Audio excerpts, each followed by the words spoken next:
프랑스를 대표하는 소설가인 모파상의 단편 소설 가운데 목걸이라고 하는 단편 소설이 있습니다. 이건 이 마틸드라고 하는 젊은 여성을 주인공으로 하고 있는 그런 짧은 소설입니다. 그녀는 화려한 프랑스의 사교계의 좀 중심 인물로 주목을 받고 싶다는 그런 마음을 늘 갖고 살았는데, 문제는 그가 결혼한 사람이 그냥 평범한 그 프랑스의 중류 그냥 시민인 겁니다. 남편이 그렇게 마음에 들지 않는 건 아니었지만 자기는 이 사교계에 데뷔할 그런 가능성은 없는 겁니다. 그러던 어느 날 남편이 아주 화려한 무도회 초대장 하나를 가지고 와서는 부부가 같이 참여할 수 있다고, 그래서 자신과 남편이 참여하게 된 겁니다. 드디어 때가 왔다는 생각이 들어서 나를 돋보이게 해줄 만한 것이 뭐가 있을까를 생각하다가 좀 값비싼 목걸이 하나를 이렇게 걸치고 가면 그 목걸이 때문에라도 나를 좀 알아봐 주지 않을까 하는 생각이 든 겁니다. 그래서 가장 좀 그 부유하게 산다는 친구에게 가서 제일 비싼 목걸이 하나를 빌려옵니다. 그래서 이 화려한 목걸이를 걸치고 무도회장에 참여했습니다. 그날 저녁에 정말 많은 귀족들이 그 목걸이 때문에 그랬다고 자기는 그렇게 생각을 하는데, 사람들이 다 주목해 주고 칭찬도 받고 그러는 겁니다. 너무 기분이 좋아가지고 이 늦은 시간까지 남편과 함께 무도회를 즐기고 집으로 돌아왔는데, 집에 돌아와 보니까 큰 문제가 생긴 걸 알았습니다. 목걸이를 잃어버린 겁니다. 그 비싸다는 목걸이를 친구에게 빌려온 이 목걸이가 없어진 겁니다. 어떻게 할까를 고민하다가 남편이 이 하는 수 없이 36,000 프랑, 이 현재 우리 시세로는 한 5천만 원 조금 넘는 돈이던데, 이 지금의 시세가 아니고 그때의 시세니까 아마 비교할 수 없을 만큼 큰 돈이었던 모양입니다. 근데 그쯤 되는 돈을 억지로 구워가지고 백방에 수소문을 해서 그 모양과 똑같은 다이아몬드 목걸이를 사다가 친구에게 줍니다. 그 다음서부터는 이제 진짜 고난이 시작된 겁니다. 이 목걸이의 값을 치르기 위해서 집을 팔아도 해결이 안 되고, 이렇게 해도 해결이 안 되고, 그러고 시간이 지나가는 겁니다. 10년간을 마치 노예처럼 빈민처럼 살면서 이 목걸이에 대한 값을 치르면서 10년을 사는 겁니다. 친구에게 한마디도 하지 않았고 다시 만나지도 않았습니다. 그리고 10년째가 되더니 모든 빚을 다 청산하고 10년 만에 그 친구를 다시 만난 겁니다.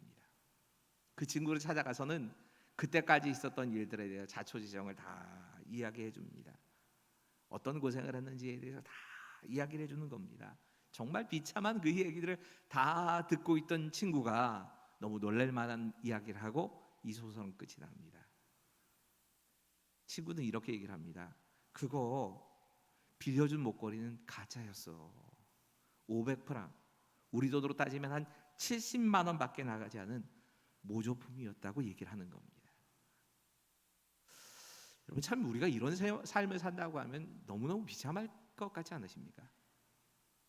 이 소설은 정말 많은 사람들에게 자신의 인생이 지금 무엇을 향해서 가고 있는가를 다시 한번 생각하게 하는 그런 아주 특별한 소설입니다. 우리가 정말 이것이 전부이다 생각을 하고 그것에 모든 걸 다 걸고 가는데, 그 끝에 만나는 게 가짜였다, 모조품이야 한다면 정말 이건 비참해도 이렇게 비참할 인생이 없을 겁니다. 마태복음 13장은 우리 인생에 정말 가치 있는 게 무엇인가, 하나님 나라라고 하는 그 기준을 가지고 우리가 진짜 값어치를 두고 살아야 되는 것이 무엇인가를 말씀합니다. 흔히 마태복음 13장을 천국 비유장, 하나님 나라에 대해서 예수님께서 이야기하고 있는 비유장이라고 얘기를 합니다. 7개의 비유를 예수님이 드셔서 그 7개의 비유를 통해서 하나님 나라는 이런 것이야, 하나님 나라에서 진짜 값어치 있는 건 이런 거야, 이걸 쭉 말씀해 주시는 이야기입니다.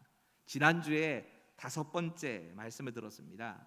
5번째가 우리 감추인 보화의 비유였다면, 6번째 오늘 비유는 장사꾼, 좋은 진주를 찾아다니는 장사꾼의 비유를 담고 있습니다. 사실 이 두 비유가 쌍둥이 비유라고 불립니다. 이 쌍둥이 비유이기 때문에 거의 한 번에 설교를 하는 경우가 많습니다. 그래서 겨자씨와 누룩 비유를 한 번에 했던 것처럼 이번에도 한 번에 하겠다는 생각을 가지고 있었는데 약간 다른 점이 있다는 게 문제입니다. 이 다른 점에 좀 집중을 해서 과연 이 좋은 진주를 찾아다니는 장사꾼의 비유에서 우리가 찾아야 될 하나님 나라의 모습은 뭔지. 여러분, 하나님 나라 그러니까 멀리 있는 어떤 공간, 천국에 있는 이 공간을 생각하시면 안 됩니다. 하나님이 다스리심, 하나님이 주인이 되시고 다스리시는 것, 이걸 다 천국 하나님 나라라고 얘기를 합니다. 그 하나님 나라의 자리에 어떤 때는 진리를 가져다 놔도 맞을 것이고, 어떤 경우에는 예수님을 인격적으로 만나는 것, 이것을 가져다 놔도 그렇게 틀리진 않을 겁니다. 오늘은 다른 점만, 지난주에 했던 이야기가 아니라 이 천국을 좋은 진주를 찾는 장사꾼에다 이야기하시는 이 예수님의 말씀에 앞에 있는 것과 다른 점만 좀 묵상해 보려고 합니다. 첫 번째 메시지입니다. 함께 읽지요? 시작. 하나님의 나라를 우연히 발견하는 사람도 있고 적극적으로 찾아다 발견하게 되는 사람도 있습니다. 여러분, 감추인 보화의 비유와 그 진주의 비유의 차이점이 여기 있습니다. 감추인 보화는 농사꾼이 우연히 밭에 나가서 일을 하다가 기대도 하지 않았는데 거기서 보화를 발견하는 겁니다. 이게 차이점입니다. 자기가 무언가를 하려고 적극적으로 달려든 게 아닙니다. 늘 하던 일을 했습니다. 하던 일을 하던 가운데 그냥 우연히 만나게 된 겁니다. 어떤 목사님이 이런 예를 들어서 이 감추인 보화의 비유를 설명하시는 걸 들으면서 야, 이게 참 탁월한 이야기다, 비유다 싶었습니다. 우리가 종종 이런 사람들을 만나죠. 회사에 취업했습니다. 그 회사가 하필이면 사장님이 너무 독실한 크리스찬인 겁니다. 그래서 이 사장님이 주중이면 자꾸 예배를 드리는 겁니다. 교회도 아닌데 회사에서 자꾸 예배를 드리는데, 사실 뭐 근로기준법도 있고 종교의 자유가 있는 나라에서 왜 이렇게 예배를 드리나 하는 반발심이 처음에 생겼습니다. 나는 종교가 없는 사람인데 날 왜 이렇게 강요해? 하는 마음으로 반발심을 가지고 있었지만, 또 한편으로는 너무 어렵게 취업을 해서 여기서 정착하고 생활해야 된다는 생각 때문에 이 목구멍이 포도청이라 어쩔 수 없이 그냥 그 직장에 붙어 있던 겁니다. 자기가 뭐 특별히 뭘 하려고 했던 게 아닙니다. 또 어느 순간서부터 계속 그 말씀이 귀에 들어옵니다. 가랑비에 옷 젖는 것처럼 그 말씀이 나를 계속 젖게 만들더니 내 안에 믿음이 생기고 내가 은혜를 받았습니다. 그리고 이제 시간이 지나고 보니까 온 가족이 함께 예수를 믿는 그런 가정이 되어 있는 겁니다. 그리고 이게 너무 행복한 겁니다. 여러분, 이런 경우가 꼭 지금 감추인 보화의 비유와 같다고 생각하시면 됩니다. 자기가 한 게 아닙니다. 생각보다 이렇게 예수를 믿게 되는 사람들이 우리 주변에 많이 있습니다. 요한복음 4장에 사마리아 수가성에 있던 그 여자가 대낮에 우물가에 왔다가, 사실 자기는 예수님 만날 거라고 생각하지 않고 왔습니다. 근데 거기 계시는 예수님을 만나고 그녀가 물동이를 버려두고 그 참 행복이 되신 그 예수님을 전하게 된 것처럼, 이건 지금 자기가 의도하던 거 아니지 않습니까? 핍박자인 사울이 다메섹의 도상으로 그 예수 믿는 사람들을 잡아가주겠다고 쫓아갑니다. 근데 그렇게 쫓아가다가 거기서 예수님 만나는 것 같은 경우가 감추인 보화를 발견하게 된 겁니다. 어떤 사람은 여름 수련회 그냥 놀러 왔다가, 사실 그냥 놀러 온 겁니다. 근데 우연히 그 자리에서 은혜를 받고 예수를 만나는 사람들이 있습니다. 이거 내 입장에서는 우연입니다. 근데 하나님은 그 모든 상황, 그 모든 것들을 다 세밀하게 인도해 오셨습니다. 그래서 나는 한 것이 없지만 하나님께서 그 세밀하게 인도하신 것, 섭리 때문에 내가 예수님 만나게 된 경우입니다. 그런데 오늘 경우는 좀 다릅니다. 오늘 경우에 이 값진 진주를 발견한 이 장사꾼 이야기는 자기가 찾아 나선 겁니다. 우연히 진주를 발견한 게 아니고 좋은 진주를 찾아서 이곳저곳을 다니는 겁니다. 그러다가 정말 값비싼, 자기가 기대하는 것 이상의 너무너무 귀한 진주를 그가 만나게 된 겁니다. 적극적으로 찾아다닌 겁니다. 우리가 때로는 신앙생활을 하면서 이럴 때도 있지요. 내가 진리를 찾고 하나님 나라를 찾으면서 쫓아다닙니다. 그러다가 예수님 만나게 되고 하나님 나라를 경험하게 된 경우입니다. 우리 함께 45절 말씀 같이 읽지요. 시작. 또 천국은 마치 좋은 진주를 구하는 장사와 같으니. 진주 구하는 장사는 이곳저곳을 찾아다녔을 겁니다. 전문적인 지식도 있고요. 진주가 뭐가 좋은지 나쁜지 진주가 나올 만한 것도 압니다.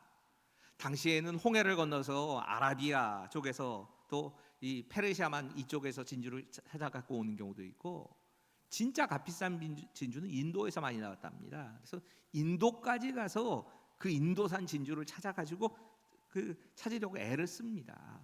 그러다가 예수님을 만난 겁니다. 우리가 성탄절을 지나가면 성탄절에 대표적으로 예수님을 만나는 사람들의 이야기 가운데 동방박사 이야기를 우리가 많이 듣습니다. 그들은 유대인의 왕으로 오신 그분을 만나기 위해서 별을 쫓아서 계속 옵니다. 때로는 잘못된 길로 흔들려서 가기도 했지만 결국은 그 수고를 통해서 예수님 만납니다. 누가복음 2장에는 예수님 만나는 또 다른 사람도 나옵니다. 안나라는 여자가 나오는데 이분 남편을 잃고 자기의 나이가 이 84년이 지나가는 동안 과부로 살면서 성전을 지키면서 여기에서 분명히 하나님께서 메시아를 만나게 하신다. 하나님의 아들이 그를 보기 전에 내가 죽지 않는다. 이런 계시를 갖고 84년을 성전에 머물면서 하나님 섬기다가 그리고 예수님이 만납니다. 여러분, 우리에게는 사실은 두 가지가 다 필요합니다. 어떤 경우에는 그냥 하나님의 섭리 때문에 내가 의도하지 않았는데도 하나님께서 나를 만나 주실 때도 있습니다. 하지만 우리의 자세는 어떤 것이어야 할까? 예수를 믿는 우리의 자세는 그런 우연히 예수님을 만나는 게 아니라 예수님을 찾아가는 겁니다. 좋은 진주를 찾아서 이곳저곳을 떠돌아다니는 상인처럼 진리를 얻고자, 정말 하나님의 은혜를 얻고자 애쓰는 삶을 사는 겁니다. 두 번째, 이 하나님 나라에 대한 두 번째 오늘 본문의 메시지는 이런 겁니다. 같이 읽겠습니다. 시작. 하나님의 나라는 하나밖에 없는 지극히 값진 진주와 같습니다. 46절은 이렇게 말씀합니다. 극히 값진 진주 하나를 발견하매 가서 자기의 소유를 다 팔아 그 진주를 사느니라. 여러분, 이 진주의 비유에서 보여주는 건 천국이 얼마나 가치 있는가를 보여주고 있습니다. 아까 말씀드렸던 것처럼 이 진주라고 하는 게 페르시아만이나 인도까지 가야지만 거기에서 나오는 진주라야 고가품입니다. 사실 작은 진주들은 이 진주 조개 가운데서 나올 만도 합니다. 그런데 다른 데서 나오는 진주는 거의 못 쓴답니다. 그래서 좋은 진주를 찾아서 이 진주 장사가 막 찾아 헤매다가 진주를 발견한 겁니다. 말씀이 그렇게 얘기를 하죠. 흠도 없고 티도 없는 것이기 때문에 아마 그런 표현을 했을 겁니다. 극히 값진 진주 하나. 참 이 말이 원어를 보니까 굉장히 특이하던데요. 극히 값진 진주 하나라고 번역이 됐는데 이게 영어로 보면 오히려 더 분명해집니다. Only one. 오직 하나라는 겁니다. 다른 것과 비교가 안 될 정도의 특별한 진주 하나를 발견했다는 겁니다. 우리가 하나님 나라 그 자리에 예수님을 가져다 놔도 될 겁니다. 그 하나님 나라를 발견하고 예수님을 발견했을 때 그 진주의 가격이, 그 하나님 나라의 값이 이 세상의 것과는 비교도 안 된다는 겁니다. 그럴 만한 특별한 것을 우리가 만났다라고 얘기를 하는 겁니다. 사실 세상 사람들은요, 세상에 값어치 있는 것들이 우리가 생각하는 것과 참 많이 다를 때가 있습니다. 세상의 값어치로 제일 값어치 있는 것 생각해 보면 그 값어치의 기준이 돈이 되지요. 돈 때문에 양심도 팔고 돈 때문에 돈을 벌기 위해서 다른 사람을 해치기도 하고요. 돈을 벌기 위해서라면 뭐 사람을 이용하는 건 별로 대수롭게 생각하지 않습니다. 사람 판단할 때도 그러지 않습니까? 저 사람이 돈이 얼마나 많은가 적은가 이걸 가지고 사람에 대해서 판단하기도 합니다. 평가 기준이 됩니다. 분명하게 예수님 말씀하십니다. 하나님과 재물을 함께 섬길 수 없다. 여러분 마태복음은 이 말씀을 우리가 꼭 생각해 봐야 합니다. 돈이 최고의 가치가 될 수는 없다는 얘기입니다. 오해하지 마십시오. 돈이 필요 없다는 얘기도 아니고요. 우리가 정말 돈 없이도 살 수 있다는 그런 뜻은 아닙니다. 하지만 돈이 하나님처럼 보이는 순간에 우리가 살아가면서 필요한 돈이기 때문에 또 우리의 삶을 좀 풍족하게 해주는 돈이기 때문에 그걸 중요하게 생각하다 보면 하나님처럼 보이고 그것 의지하지 않고는 못 살겠다 생각되는 순간에 돈이 우상되는 겁니다. 하나님보다 값어치 있게 생각되는 게 그게 우상입니다. 그 자리에 명예도 있고요. 그 자리에 권력도 들어갈 수 있습니다. 그 사람이 가지고 있는 권력, 그것을 가지고 그 사람에 대해서 평가하기 시작합니다. 그 사람이 가지고 있는 그 힘 때문에 그가 아주 값어치 있는 사람인 것처럼 생각을 하기도 합니다. 어떤 경우에는 나의 욕망을 채우는 것일 수도 있고요. 어떤 경우에는 그 자리에 건강이 들어가기도 합니다. 그게 최고라고 생각하고 사는 겁니다. 네, 성경이 말씀하고 있는 건 이겁니다. 우리가 그 어떤 것과도 비교할 수 없는 최고의 가치 있는 것 하나님 나라다. 예수님 만나는 것이다. 오늘 본문을 준비하면서 다른 해석이 어떤 것이 없는가를 자꾸 찾다 보니까 그랬겠지요. 여러 목사님들의 설교를 좀 이것저것을 좀 같이 좀 읽기도 하고 듣기도 해봤습니다. 그러다가 참 특이한 해석을 하시는 걸 하나 발견하게 됐습니다. 같이 한번 읽어볼까요? 세 번째입니다. 시작. 하나님은 나를 하나님의 나라의 보물로 여겨주십니다. 여러분이 이 진주를 찾아다니는 장사의 이야기를 예수님을 이 좋은 진주를 찾아다니는 장사꾼에다가 비유해서 이렇게 해석을 해간 겁니다. 저는 처음에는 이게 잘못된 해석이다라는 생각이 먼저 들었습니다. 그래서 이분 좀 이상한 분이 아닌가라고 생각해서 그 목사님에 대해서 알아봤더니 아니시더라고요. 정말 건강한 교단에 정말 믿을 수 있는 목사님이 이렇게 설교를 하시는 거였기 때문에 왜 이렇게 했을까? 다른 자료들을 좀 찾아보다 보니까 교회사에 이렇게 해석을 하는 분들이 생각보다 꽤 계셨다는 걸 알았습니다. 이게 잘못된 해석은 아니었던 겁니다. 저는 이단인가 솔직히 처음에 이렇게 설교하시는 걸 보고 그렇게 생각을 했는데 그게 아닌 겁니다. 만약이라도 예수님께서 이 값비싼 진주를 찾아다니시는 장사꾼이라면 그럼 진주는 뭔가 해석을 해본다면 그 진주를 우리로 본 겁니다. 여러분 이거 진짜 저는 생각해보지 못한 해석이었는데 우리들 스스로가 우리에 대해서 그렇게 생각합니다. 별 볼 일 없고 볼품 없고 값어치도 별로 없어 보이는 존재인데 예수님이 우리를 보실 때 우리를 값진 진주로 보신다는 겁니다. 그 값어치 때문에 예수님이 자신의 인생을 거시고 자신을 팔아서 우리를 사셨다는 겁니다.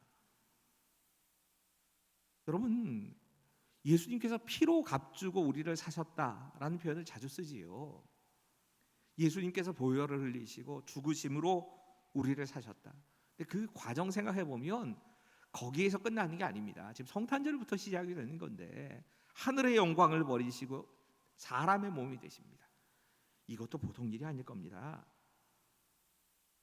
영광을 버리시고 이 땅을 살면서 사람과 똑같이 고난, 고초 이거 다 당하시고 십자가에 피 흘려 죽으시는 것까지 다 포함된 겁니다. 복음은 사실 이렇게까지 낮아지신 예수님의 이야기입니다. 근데 왜 그런 대가를 지불하셨냐? 딱 이유는 하나밖에 없습니다. 내 생명, 우리의 생명을 값주고 사시려고 하셨다는 겁니다. 그래서 예수님이 우리의 구원자가 되신 겁니다. 우리 함께 요한복음 14장 16절의 말씀 같이 읽을까요? 시작. 예수께서 이르시되 내가 곧 길이요 진리요 생명이니 나로 말미암지 않고는 아버지께로 올 자가 없느니라. 여러분, 죄인을 하나님께 다가가게 할 수 있는, 갈 수 있게 하는 것, 예수님의 십자가를 제외하고는 불가능합니다. 우리의 죄를 씻는 것, 예수 그리스도의 보혈밖에는 다른 것으로는 안 됩니다. 하나님과 우리의 완전히 끊어져 버린 단절된 이 관계를 회복시켜 주시는 것, 예수님을 제외하고는 그걸 하실 수 있는 분이 없습니다. 다른 이름으로서는 구원을 얻을 자가 없습니다. 우리가 우리의 어떤 노력으로도 하나님께 갈 수 있는 가능성은 0.00001%도 안 됩니다. 무슨 짓 해도 안 됩니다. 예수를 통하지 않고는 구원을 받을 수 없습니다. 왜? 예수님께서 우리의 죄를 대신해서 자신의 생명을 내주셔서 가능한 겁니다. 여러분, 이 말을 가만히 뒤집어 놓고 생각하면 예수님께서 자기 생명보다 나 같은 게 뭐라고 내 생명을 더 귀하게 여기셨다는 겁니다. 여러분, 우리가 예수님의 눈으로, 사실 이 천국은 마치라고 하는 이 말씀에 계속 강조하고 계시는 건 예수님의 눈으로 모든 걸 새롭게 보라는 얘기입니다. 예수님의 가치관을 가지고 나를 새롭게 보고 내 주변의 사람들을 새롭게 보고 이렇게 보라는 얘기입니다. 우리는 예수님이 최고로 보입니다. 당연하지요. 우리의 입장에서는 우리가 진주를 찾는 장사꾼이 되어서 최고의 보물이신 예수님을 찾아가는 겁니다. 그것 때문에 내가 내 인생을 걸 수 있다 생각하고 찾아가는데, 거꾸로 예수님 편에서 우리를 그렇게 봐주셨답니다. 그렇게 귀하게 보셨다는 얘기를 하는 겁니다. 여러분, 우리가 이 사실을 깨닫는다면 우리 인생이 굉장히 달라질걸요. 변화가 찾아옵니다. 아마 찾아올 수 있는 첫 번째 변화는 이걸 겁니다. 나를 이렇게 하나님이 소중히 여기신다, 이 사실을 깨달으면 그 하나님이 나를 책임져 주실 거야, 이게 믿어집니다. 여러분, 하나님께서 나를 사랑하신다면 그 사랑하시는 자를 그냥 내팽개쳐 두지 않으십니다. 내가 절망의 늪에 호우적거릴 때 그 자리에 계속 빠져있게 하지 않으십니다. 내가 고통 가운데 몸부림칠 때에 내가 혼자 있는 것처럼 느껴집니다. 사실 우린 제일 힘든 게 그런 거 아닙니까? 때로는 훈련시키시기 위해서 하나님께서 우리를 고단의 길에 그냥 내팽개쳐 두시는 것 같이 생각도 되고, 성숙한 신앙인이 되라고, 예수님 좀 닮아가라고, 그래서 그냥 나를 외롭게 내버려 두시는 것처럼 보이지만 그때도 하나님 내 곁에 계십니다. 우리가 고통당할 때 하나님께서 나를 내 모습 때문에 아파하시기도 하고, 나를 보고 내 인생을 다시 끌고 나가 주시려고, 건져 주시려고 우리 곁에 계십니다. 오늘 새벽에 이 보석에 대한 이야기를 묵상해서 그랬는지 제사장의 옷, 뭐 지금 성막 이런 얘기들 쭉 하고 있거든요. 근데 제사장의 옷 가운데 이 보석이 자꾸 눈에 들어오는 겁니다. 근데 이 보석 가운데 특별히 어떤 보석이 눈에 들어왔냐면 대제사장의 옷에는 보석 3개가 있습니다. 근데 그 3개 가운데 2개가 특별히 더 눈에 들어왔는데, 이 어깨 위에 있는 2개의 보석입니다. 저게 지금 어깨 위에 붙어 있는, 제사장만 입는 에봇이라고 하는 옷이 있는데 그 옷에 어깨에 달려 있는 2개 보석입니다. 이 에봇이라고 하는 것은 저렇게 보시는 것처럼 5종류의 실로 짜여져 있는데 아주 화려한 일종의 조끼입니다. 조끼라고 해도 좀 반치마 같은 그런 종류의 조끼입니다. 이렇게 내려오는 거지. 근데 이 조끼가 요 어깨 요 부분에 보석 2개로 이렇게 고정이 되어 있는 겁니다. 에봇이 뒤쪽에서부터 올라오고 이 아래쪽에서부터 올라와 가지고 요 어깨에 딱 모아진 겁니다. 그리고 그 어깨 위에다 보석을 달아놨는데 양쪽에 호마노라고 하는 보석입니다. 이 호마노라고 하는 보석에 놀랍게도 그 조그마한 자리에 12지파의 이름이 다 새겨집니다. 참 희한하더라고요. 르우벤 지파에서부터 시작해서 쭉 야곱의 아들들의 이름 순서에 따라 쭉 새겨집니다. 도장을 새김과 같이 새겨라 그러시는데 이건 안으로 이렇게 파서 보석에다가 이름을 새겨 놓는 겁니다. 여러분 어깨 위에 12지파의 이름이 있다고 하는 건 이 어깨라고 하는 게 모든 걸 이렇게 상징적으로 해석하면 안 됩니다. 참 자칫 잘못하다 우리가 이단의 미혹이 됩니다. 하지만 이건 기독교의 전통적으로 그냥 계속 이 부분에 대해서는 상징으로 해석할 수밖에 없는 그런 본문이기 때문에 어깨는 책임진다는 뜻이에요. 하나님이 책임지시는 그 어깨 위에 12이 지파의 이름이 그 12지파의 이름 가운데 사실 생각하면 르우벤 같은 사람은 범죄에서 첫째 아들이라고 하는 이 장자의 자격까지 박탈당한 사람인데 그 사람에서부터 이름이 하나씩 다 새겨져 있는 겁니다. 범죄한다고 버리지 않으신다고 책임지신다고 그리고 그 어깨 위에 보석을 달아 놓으신 겁니다. 여러분 그 어깨 위에 보석이 이야기하는 건 딱 하나밖에 없습니다. 하나님이 우리를 책임지시고 지켜주신다는 겁니다. 또 하나의 보석이 자꾸 눈에 들어오는데 사실 이 세 개의 보석 가운데 두 번째 보석은 가슴에 있습니다. 가슴에 이 길이와 폭이 약 한 20cm, 보통 22.5cm 이렇게 말씀하시는 분들이 계시는데 정사각형으로 딱 되어 있습니다. 저런 모양의 흉패라고 하는 게 있습니다. 판결의 흉패라고 부르는데 저게 이렇게 어깨끈까지 이렇게 고정이 돼가지고 이 12개의 보석이 달립니다. 네 줄이지요. 보시는 대로 네 줄에 이 세 개씩의 보석이 각각 다른 보석이 이렇게 새겨집니다. 그리고 그 새겨져 있는 그 보석에도 각각의 지파의 이름들이 새겨집니다. 각각 지파 이건 누구 어떤 지파 하는 이게 새겨지는 겁니다. 네, 이 본문을 강의하다가 참 놀랬던 기억이 있습니다. 우리 번역에는 드러나질 않는데 사실 히브리어 원어를 보면 계속해서 채운다는 말씀이 반복되던데요. 채운다는 표현은 이 말레라고 하는 단어인데 빈 공간이나 어떤 것이 채워진다는 공간적인 의미나 또 이 어느 기간이 찼다라고 하는 뜻이 있습니다. 여러분 이 제사장 대제사장은 그 구약과 신약 시대를 같이 생각을 해본다면 대제사장은 예수님을 상징합니다. 예수님의 가슴판에 12개의 보석이 딱 고정되어 있고 그 12개의 보석이 가슴을 채우고 있답니다.